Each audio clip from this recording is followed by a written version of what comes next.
E depois de 5 anos na primeira divisão, o Ceará está rebaixado à Série B. O Alvinegro perdeu por 2-0 para o Avaí, só interessava a vitória para seguir vivo na competição, não aconteceu e agora vai ter que pensar com calma num processo longo, doloroso de reformulação, pensando na reconstrução da equipe já para a temporada de 23. É até complicado a gente falar muito das ideias do que foi o jogo Ceará e Avaí. Eu poderia aqui passar um tempo pensando na ideia do Juca de fazer um time que quando saía com a posse de bola deixava mais o Vitor Luiz como um terceiro zagueiro, muito para deixar o Mendonça livre do lado esquerdo, explorando o Nino Paraíba, de como isso foi por ralo abaixo quando o Nino Paraíba sai lesionado e a entrada do Buiú precisou desentortar um pouco a equipe. Poderia falar que mesmo sem um grande poder de criação, o Ceará no primeiro tempo teve a melhor chance de abrir o placar, um cruzamento do Vitor Luiz em que o Jô,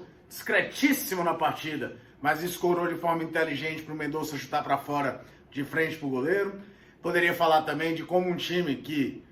precisando da vitória, o empate não funcionava, entra disperso na volta do intervalo e toma um gol com 2 minutos do segundo tempo. Poderia citar também aquelas convergências que acontecem, né? Tem um pênalti a favor com um pouco mais de 12 minutos, a grande chance, o Juca até aproveita para tirar o Richard Coelho, colocar o Kleber, deixar o time ainda mais solto, pensando em já ter um empate, e aí o Mendonça, talvez o cobrador mais eficiente de pênaltis do Ceará nos últimos 2 anos, perde no rebote, e aí psicologicamente a equipe trava. O gol do Sarará no final é basicamente uma par de cal numa partida, mas o rebaixamento do Ceará, obviamente, não aconteceu na noite de hoje. Aconteceu quando a equipe, por exemplo, aproveita a janela de transferências para trazer apenas 4 reforços. E o único que esteve em campo hoje foi justamente aquela emergencial, aquela que só veio porque o Kleber se contundiu e talvez não voltasse mais no campeonato, no caso o Jô.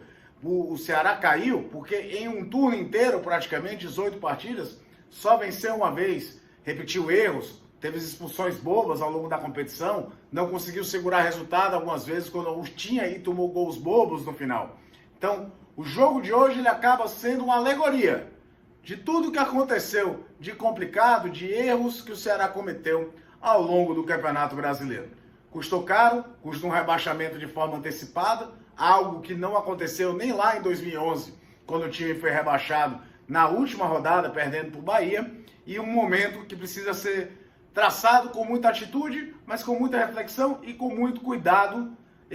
essa transição de volta à Série B, de entender uma competição diferente, de entender principalmente ter menos recursos financeiros para montar uma equipe. Custou muito caro para o Ceará. O ano inteiro foi de resultados muito ruins e talvez avaliações erradas, principalmente na hora da janela de transferências, quando o time poderia ter levado o patamar técnico da sua equipe e não acertou em nenhuma das contratações, além de terem sido poucas essas contratações,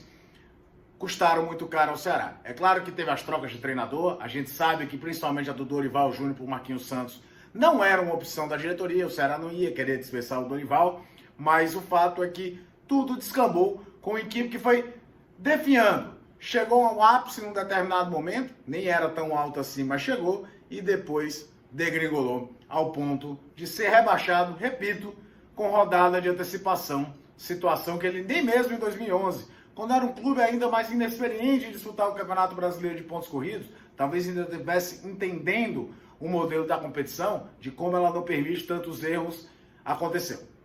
Manda um abraço a todo mundo que está inscrito no canal. Se você não está inscrito, participe do Futebolês junto com a gente.